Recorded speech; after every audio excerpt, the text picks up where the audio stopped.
Each year, Microsoft Research hosts hundreds of influential speakers from around the world, including leading scientists, renowned experts in technology, book authors, and leading academics, and makes videos of these lectures freely available.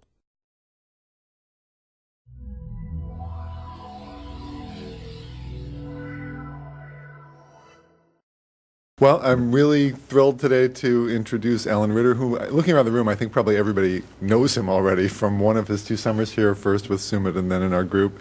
And Alan is a student of Ornazioni's, 5th-year grad student in the computer science department at UW. He's done a lot of really amazing work in a bunch of different areas, I think sort of all loosely centered around natural language understanding, and particularly working with big, noisy data, often from social media, I guess not exclusively, but a lot of your work has focused on data like Twitter. You've built a lot of tools and have released, a toolkit for doing things like part-of-speech tagging, big noisy Twitter data, and doing other interesting kinds of annotation of that kind of social media data. Today, Alan's going to be talking about modeling conversations in social media. I'll let him describe what that is, but this is really Alan's work. I want to emphasize, even though there are other names up there, but I think you really are the one who drove this, and I think it's pretty interesting. So I'll turn it over to you. Okay, yeah. Thanks so much, Bill. So my name is Alan Ritter, and I'm going to talk about modeling conversations in social media. And like Bill mentioned, this is a sort of joint work together with Colin Sherry, who's at NRC now, and Bill. So recently, there's been sort of an explosion in the number of users that are having short, informal conversations in social media websites like Facebook and Twitter. And this basically presents a huge amount of conversational data, sort of like a larger volume than has been previously available. And so I think this basically opens up new opportunities for data-driven modeling of conversations. And so these are conversations that can be on any topic, and again, they're just sort of informal. Okay, so in this work, I'm going to focus specifically on Twitter conversations. And so I'd like to start out just by making it totally clear exactly what I mean by that. So many of the posts on Twitter look something like this, where the user is just announcing some kind of information to their followers. And so by themselves, these aren't really conversational, I wouldn't say. However, about 20% of the posts are actually in response to some other post, and these tend to form these sort of short conversations. And so these are similar to the kinds of conversations you'd see also on Facebook or other social networking sites as well.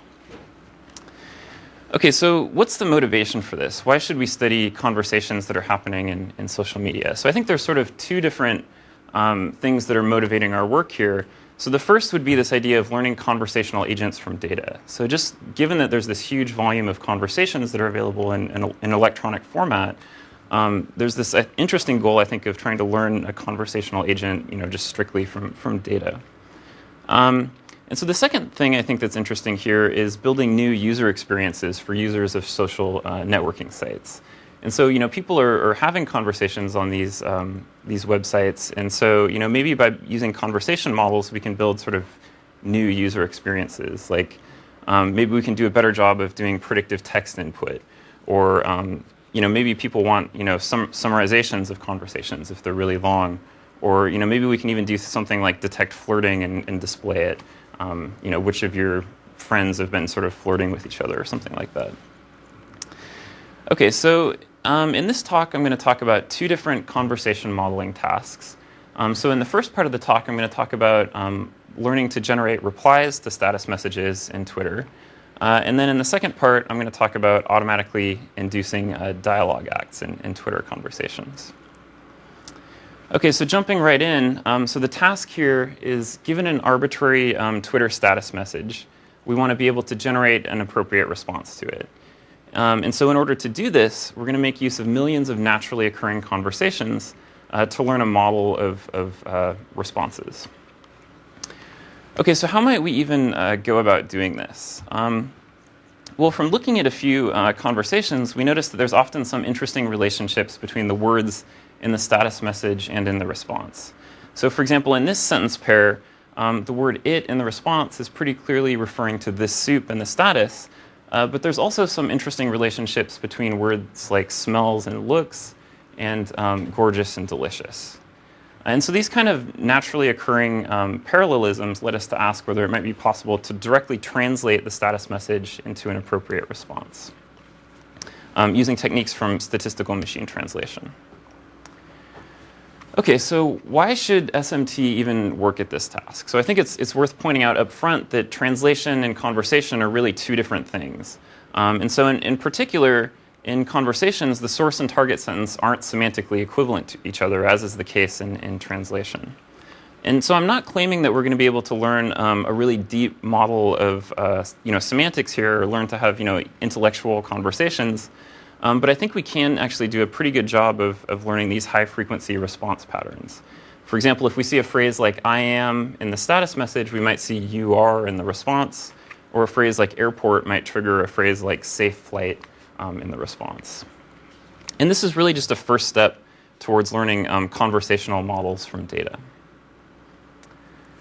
Okay, and so I think there's a couple advantages to adapting existing techniques to this problem. So people have put a lot of effort into these machine translation algorithms, so they have good performance. They scale to large data sets, which I think is important for modeling conversations. And they also are based on probabilistic models. So they're going to give us a probability distribution over possible responses, and this is going to make it easier to integrate them into various end-task applications in a relatively principled way. Okay, and so I think there's a couple interesting applications of this. So one might be language generation in dialogue systems. And so currently most dialogue systems rely on either canned responses or templates to generate output to present to the user. But the idea here is that maybe by actually taking the user's utterance into account, in addition to the dialogue state, we can generate more natural and varied discourse. And so the second and maybe more immediate application would be something like conversationally aware predictive text entry.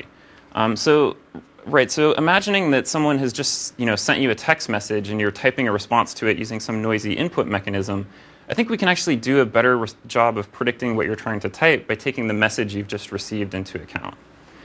So for example, if someone texts you, "I'm feeling sick," we should be able to do a pretty good job of predicting how you might respond without even seeing any input from the user. Okay, so we crawled the Twitter public API and gathered about 1.3 million conversations. And so I think it's relatively easy to get more data here, too, and I think some people are actually working on that. But one thing I want to point out about this data is that there's no need for conversational distanglement. So for example, in IRC chat, there's multiple different threads of conversation happening simultaneously, and it's not always obvious which post is responding to which. Whereas in this Twitter data, it's actually part of the data. So each post is providing a link to the post that it's in response to. Okay, so like I mentioned, we're proposing to adapt statistical machine translation to this response generation task. And so in SMT, the task is given some foreign text. We want to translate it into English. And in order to learn a model to do this, we have access to large parallel corpora of paired foreign and English sentences. So I think our situation is actually pretty similar. So our goal is, given an arbitrary user utterance, we want to generate an appropriate response. And in order to do this, we have access to large corpora of naturally occurring conversations. Okay, so at a high level, how phrase-based translation works is that we first segment the input sentence into phrases, and then translate each phrase in the input into a phrase in the response, potentially with some reordering.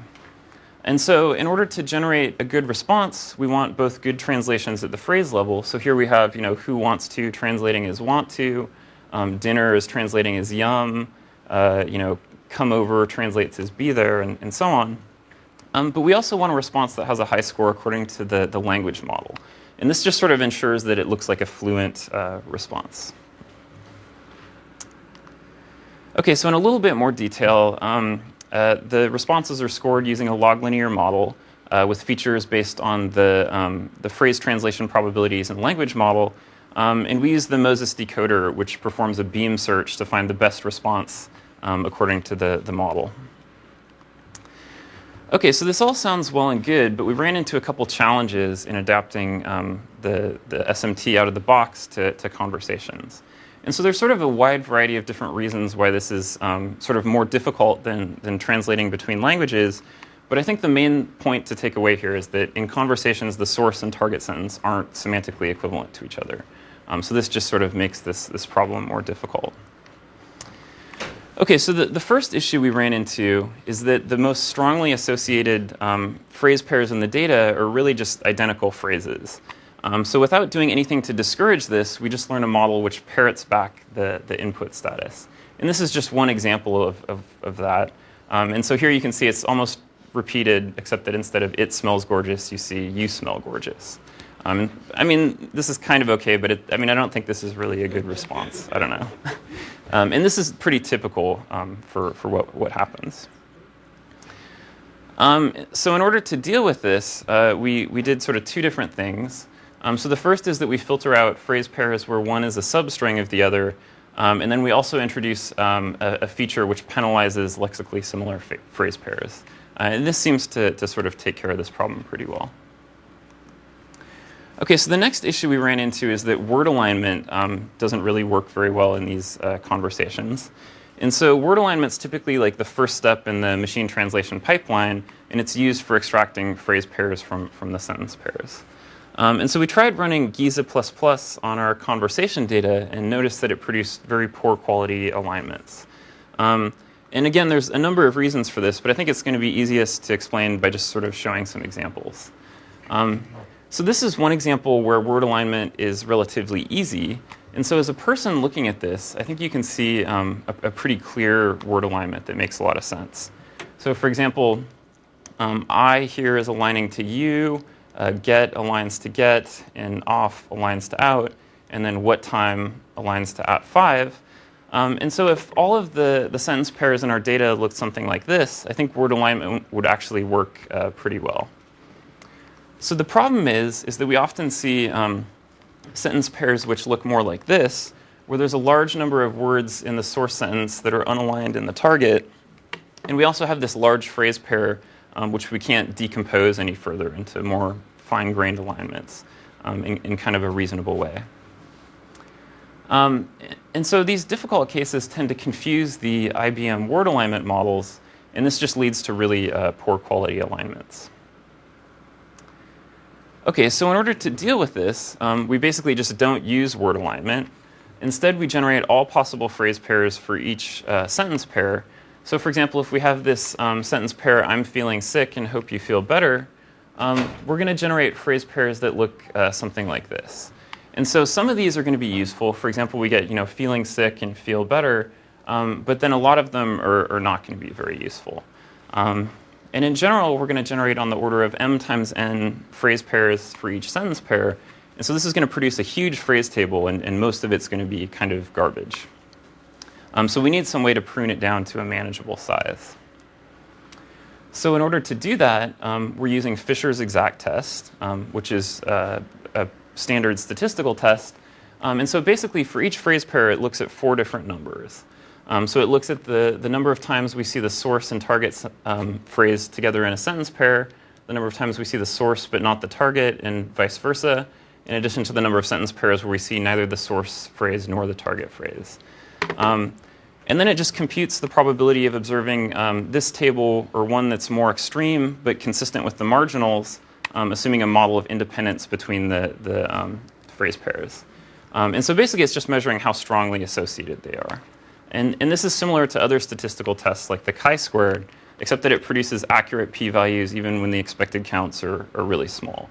And this is actually really important in our case because most of these counts are very small. So we often see phrase pairs that only appear together once in the data. Right, so we basically just we compute the statistic for all the phrase pairs and then keep the 5 million which have the highest rank, and just use these as our phrase table.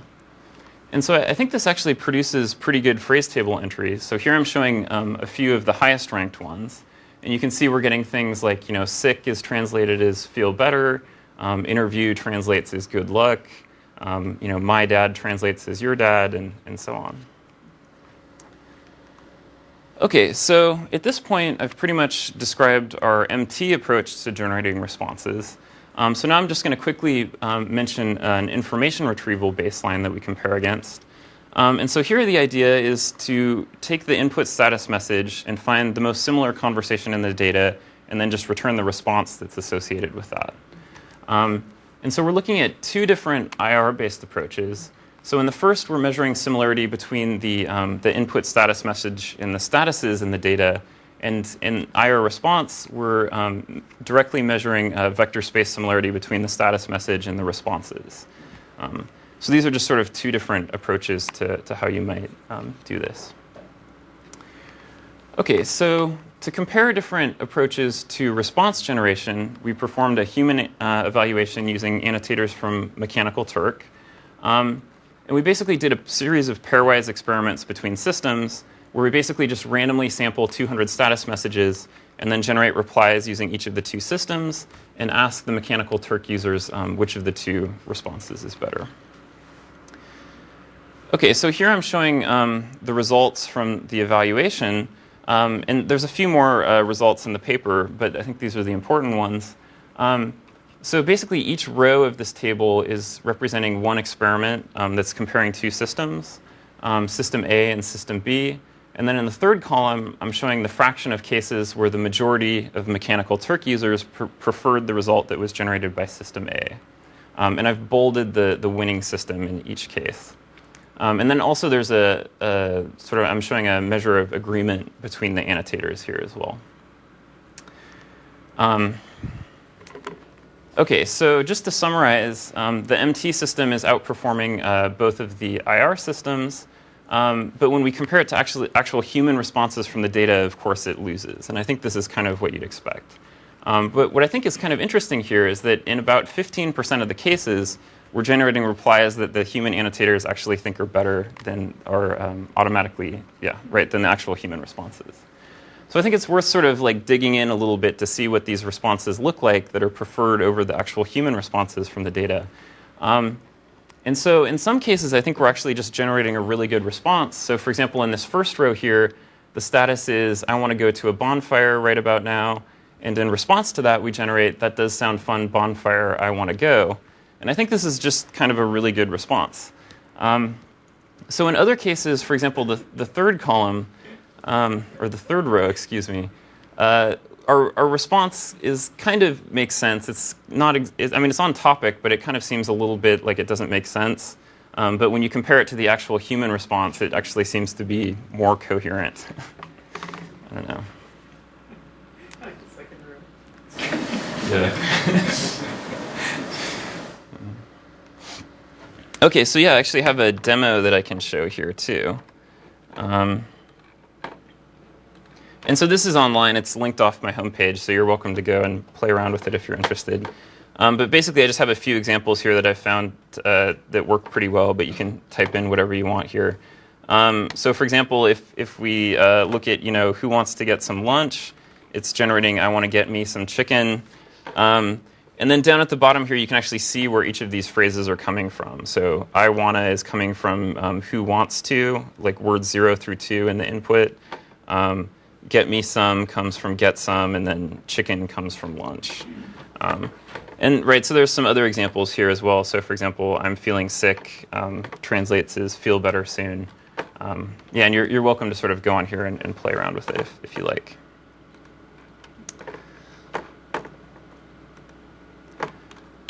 OK. So it was about 1.3 million conversations. And then we actually gathered, I think, another 1 million conversations or so to have a bigger language model. Yeah,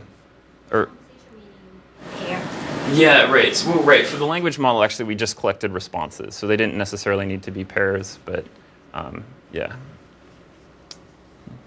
So actually, if there's any other questions, this is a good time because I was about to sort of move on to the next task. OK. So now I'm going to move on and talk about automatically inducing dialogue acts in Twitter conversations. And so here the goal is to basically take a conversation and tag it with labels which basically describe for each post what role it's playing in the conversation. And these are traditionally referred to as dialogue acts or speech acts, and they provide sort of a shallow semantic representation of the conversation. So for example, this particular conversation, you could say it starts out with a status message followed by a comment and then a thank you. And you could imagine sort of a lot of different conversations on different topics which follow the same general structure. Okay, so dialogue acts have been shown to be useful in a number of different applications, from conversational agents to dialogue systems, and also dialogue summarization and detecting flirting. So I think they're just sort of a useful thing to study in general. And so traditionally, people have approached this problem by first gathering corpora of conversations. And most previous work has focused on speech corpora, for example, telephone conversations or recorded meetings. And then, of course, you need to design annotation guidelines, which determines the set of dialogue acts that you're annotating with. And then you can have some annotators go through and manually annotate the data. So when we look at internet conversations, there's been actually a little bit of previous work on modeling dialogue acts in internet conversations. But here there's actually a lot more variety, I think, in the style of conversations people are having. So people are having conversations in email, on internet forums, IRC, and now Facebook and Twitter are really popular. And I think it's worth emphasizing here that the tags that people have designed for speech corpora aren't always appropriate for these internet conversations. So for example, they're missing things like meeting requests and status posts, but then they have other tags like backchannel disruption and floor grabber, which aren't necessarily appropriate. And so I think really each of these different styles of conversation kind of needs its own set of dialogue acts. And this has kind of motivated us to look at unsupervised approaches for inducing dialogue acts. Okay, so what do we need to look at in order to determine what's the right set of dialogue acts to use? So first of all, there's often predictable transitions between dialogue acts.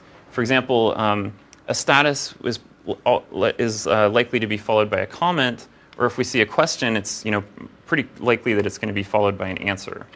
And then, of course, we need to look at words in the post to try and figure out what dialogue act they should belong to. But there's also these other words which don't really tell us anything about the dialogue act, but they're just sort of specific to the topic of the conversation. And these are just kind of sprinkled throughout the different dialogue acts. Okay, so in looking at different ways to model dialogue acts in an unsupervised way, we noticed some work on content modeling from the summarization community. And so here the goal is to model the order of events that are reported in news articles.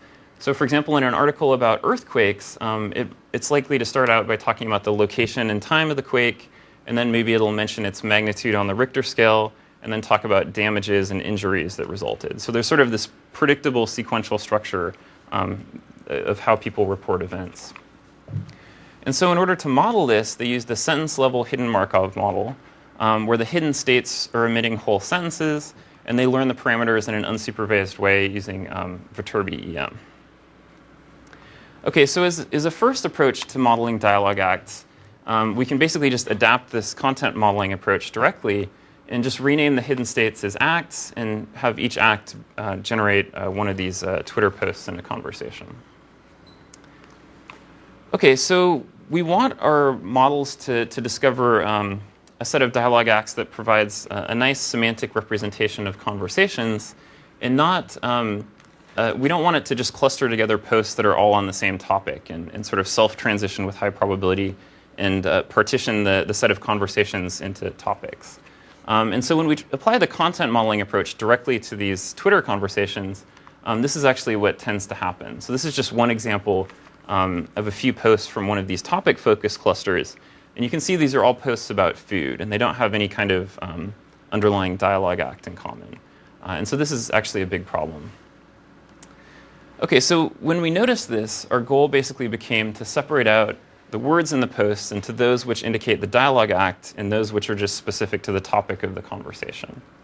And in order to do this, we're applying an LDA-style model where each word in the post is generated from one of three different sources. So it could be generated based on the dialogue act, it could come from the topic of the conversation, or it could just come from sort of a general English vocabulary, which is just a flexible way to model stop words.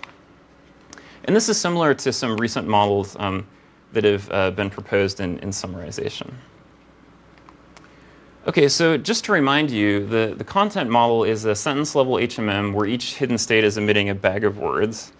And so what we're proposing to add to this are a set of hidden variables, one for each word, which basically just determines the source from which it's drawn. So it could be coming either from the dialogue act or from a multinomial, which is specific to the conversation and represents its topic, or it could be coming from this general English multinomial. Okay, so for inference, we use collapsed Gibbs sampling, where we sample each of the hidden variables in turn, conditioned on all the others, and integrating out parameters. So one issue we ran into here is that there's a lot of hyperparameters that we need to set. And so rather than just sort of setting these heuristically, we use this slice sampling approach, where we sample the hyperparameters like additional hidden variables. And this improved performance a little bit, I think. Okay, so now I'm going to sort of walk through a qualitative evaluation where we're visualizing the parameters that the model's learned to sort of show what dialogue acts it's discovered. And we also did a more quantitative evaluation in the paper, but I'm just going to sort of skip over that in the interest of time here. Okay, so what I'm showing here is a visualization of the transition matrix from the HMM. And so here there's an arrow drawn between two dialogue acts if the probability of transition is higher than a threshold. And I've added labels to them, which are just sort of my interpretation of the meaning of the act. Okay, so here I'm showing a word cloud for one of the dialogue acts. And so basically what's going on here is that the size of each word is proportional to its probability given the act. And so for this particular act, you can see that the word I and my have high probability. We're also seeing words like going, get, I think, yeah, getting is in there too. And then temporal nouns like today, tonight, tomorrow, night, and so on. And so I think this really just represents a user talking about what they're currently doing, which is kind of the standard status post you'd expect to see on Twitter. Okay, so in response to that, we often see a question. And so here you can see the question mark and WH question words. And what's also kind of interesting is that the word you here is very prominent in contrast to the previous post where we saw I. Okay, and so here's another kind of question. And this is one that begins a conversation. And so again, you can see the question mark and question words, but then we're also seeing words like, does anyone know, why, if, who, how, and so on. And so I think you can just imagine this as a user broadcasting a question to their followers. So it's sort of like a question to a group of people. And then there's also this reference broadcast state. And I should mention that as part of the pre-processing for the data, we replaced all the usernames and URLs with these special tokens. And then you're also seeing the word RT here, which has special significance on Twitter. It stands for retweet. And it basically just means that you're reposting another user's Twitter post. And so this, I think, is just a user sharing some interesting information that they found. And so in response to that, we often see this reaction state where the exclamation mark has high probability, and we see words like, thanks, haha, LOL. And so I think it's pretty clear this is representing a user responding to some interesting or funny information that they've just seen. SMI. Oh, yeah, so I replaced a number of different emoticons. It's sort of like the smiley, yeah. I don't know. Okay, so I'd like to take just a couple minutes and talk about some other Twitter-related work I'm doing. And so here, this actually doesn't have anything to do with conversations, but it's focused on information extraction. And so, right, so I think it's worth asking, why would you want to do information extraction in Twitter? Like, what can you get there that you can't get in, like, news articles or some other source, for example? But I think what's interesting about Twitter here is that these are really short messages that are easy for people to write, and people are even writing tweets on mobile devices. So they often provide the most up-to-date information about events that are actually taking place in the world. And what's also interesting is that there's a lot of users talking about the same events, so this provides kind of a natural measure of how interesting or important something is. Okay, so of course this is kind of a double-edged sword. Because there's so many redundant and irrelevant messages, it can easily lead to information overload. And so I think there's a pretty strong motivation to have some kind of automatic text processing techniques that extract and aggregate together the most important information. And so, of course, people are already doing this to some extent.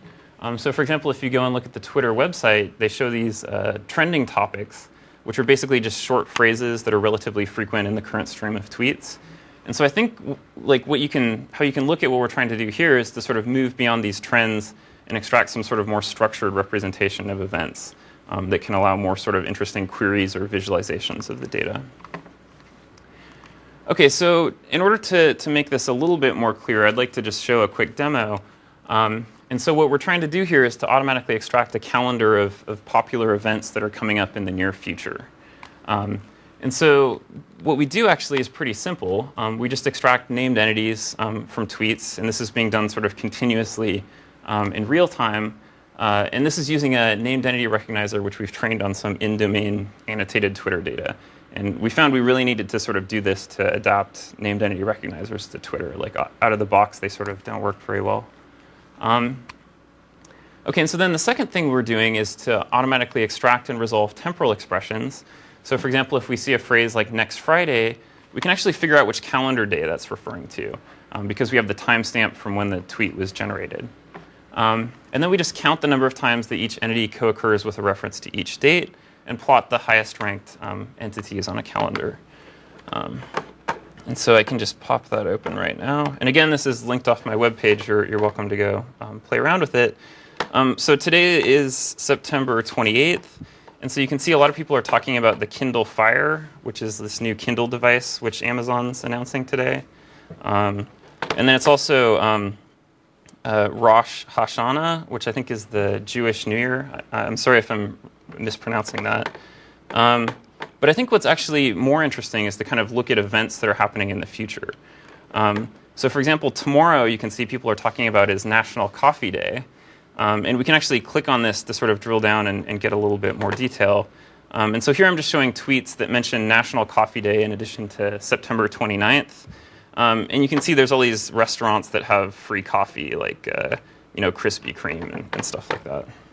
So you can go to the web October 4th, you see the iPhone 5. Yeah, that was one I was actually going to go down to. Yeah, right. Right. So you can see people are talking about the iPhone announcement and Tim Cook, who's the new Apple CEO. And right, so again, if you click, you can sort of drill down. And then, so here I'm just showing entities that co-occur frequently with Tim Cook in a reference to that date. And then we're also trying to extract some event words. So you can see there's words like hold, unveil, host, announce, and unveiled. So this just kind of gives kind of a summary of the event. I don't know. Yeah. But anyways, yeah, this is online. You're welcome to play around with it.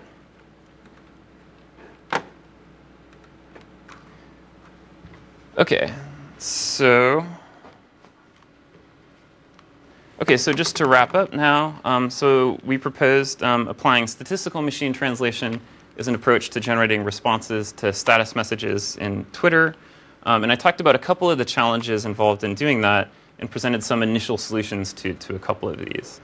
And then I also talked about some work on unsupervised induction of dialogue acts, and then I really talked quickly about this work on adapting NLP tools and information extraction to Twitter and showed this calendar demo. Thanks.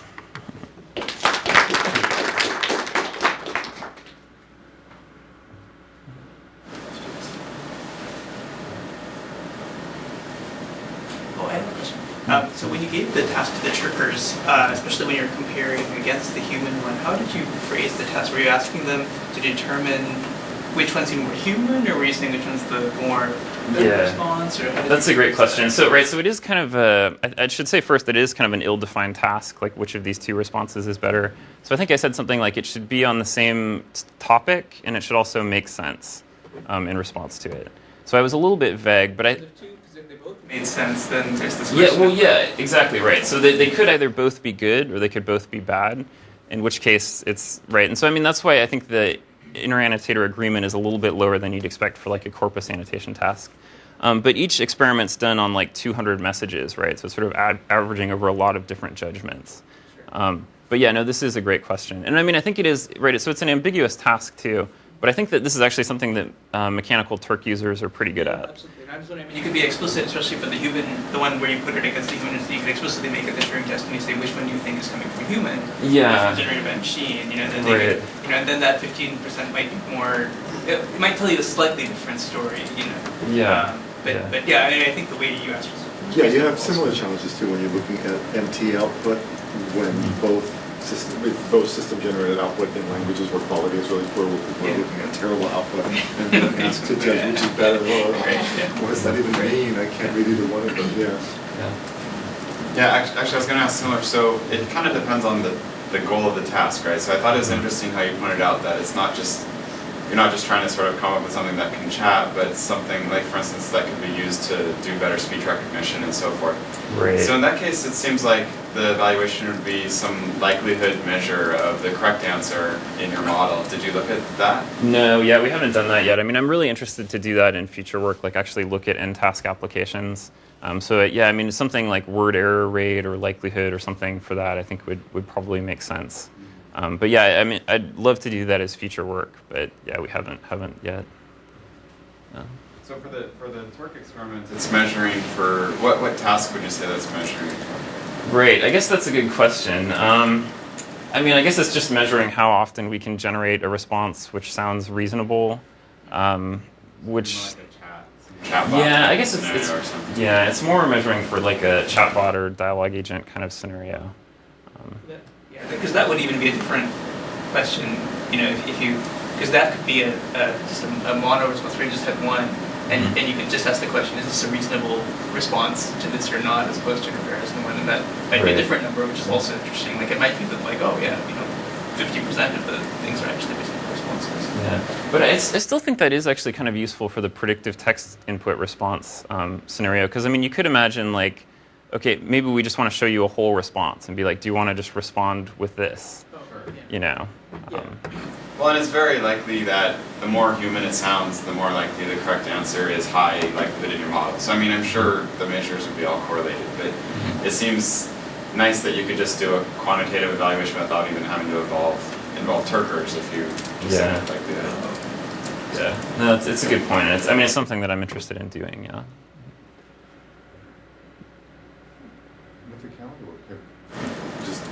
Have you noticed anything surprising in the predictive capability? Are you able to predict the future in an interesting way? Yeah, right. So yeah, I mean, I guess apart from the fact that coffee publicists are blanketing Twitter with right. So that is something we've thought about a little bit. Can you sort of predict how frequent something is going to be on the actual day? Maybe using features of sentiment or like the language that people are using about a particular event.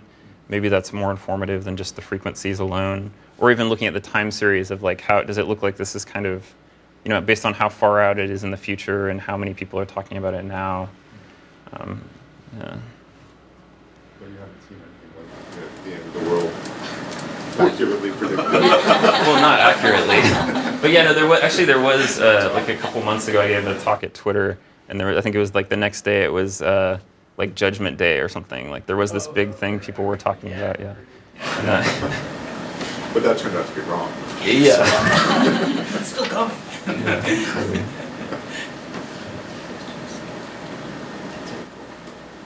right. Thanks. Cool. Thank you.